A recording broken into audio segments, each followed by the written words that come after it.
Ленис Шәүкәт улы Абдуллин 1984 елның 1 мартында Кама Томагы районында туган. 130 килограммга кадәр авырлык үлчәвендә көрәшә. Милли көрәш буенча 4 тапкыр Татарстан, 4 тапкыр Россия чемпионы, 4 тапкыр Муса Җәлил турниры җиңүчесе, 1 тапкыр Татарстан авыл хуҗалыгы министрлыгы турнирын ута.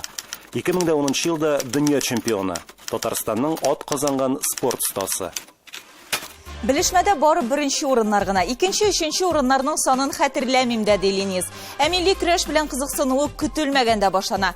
Кама Томагы районы Сабан туйларының берсендә келәмгә чыга. Ул вакытта 9нчы сыйныфта укый идем. Физкультура дәресендә бераз көрәш алымнарын өйрәткәннәр иде. Шул белгәннәремне кулландым ди. Аңа охшап китә, шулай әкренләп көрәш белән таныша башлый. Ә профессиональ рәвештә югары уку йортына, Казан милли тикшеренү технология университетына укырга кергәч, 2002 елда шөгыльләнә. Тренеры Марат Әхмәдиев.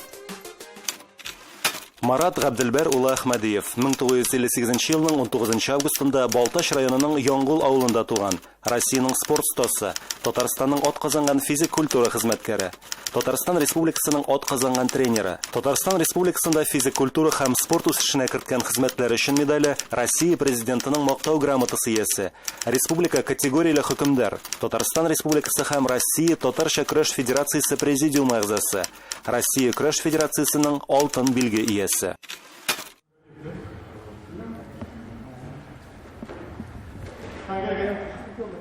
Ленис бик талантлы, тиз отып ала һәм үз көндәшләренә, остазларына хөрмәт белән карый. Бу аның иң зур өстенлеге ди тренеры Марат Әхмәдиев.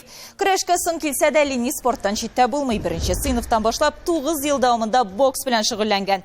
Балалар арасында 5 мәртәбә Татарстан чемпионы, бокс буенча спорт мастерына кандидат. Бәлки бу спортны алга таба да дәвам иткән булыр идем. Тренерыбыз икенче шәһәргә күченеп китте. Шуннан тукталды ди.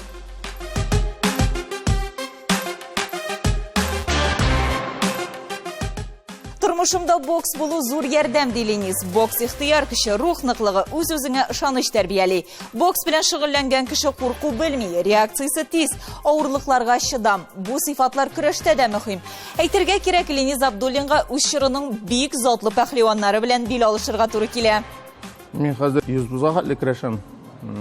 Үзем 85-тән 80-дән көрәшә башладым. Ул вакытларда инде иң көчле көрәшчеләрне кем әйтим? Илнар Ахмедзянов, Айрат Гилаев, Айдар Хайретдинов, Ильяс Галимов, алар күп танылган көрәшчеләр. Мен алар белән бөтенесе белән көрәштем. Җиңү дә булды, җиңгән дә булды, Сабан туйларда төрле хәлләр булды.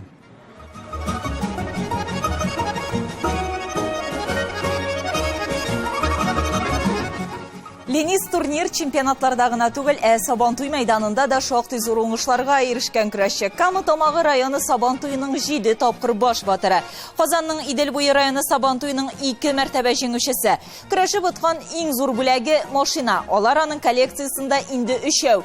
Һәр уңышның нигезендә тырыш хезмәт ди Ленис. Без үзебез атнага 3 тапкыр йөрибез. Понедельник, среда, пятница. Сәгать 7-дән 9-га хәтле 10-га хәтле каласың кай вакыт. Мин менә бүген эштән соң килдем, тоже эштән соң килергә тырышам. Тренировка булса, бөтен көрәшче формада була инде. Ленис Абдуллин инде 18 ел мәйданда, әле алга таба да көрәшергә исәп бар. Сәламәтлек кенә булсын ди. Теләк булса, беләк карышмый.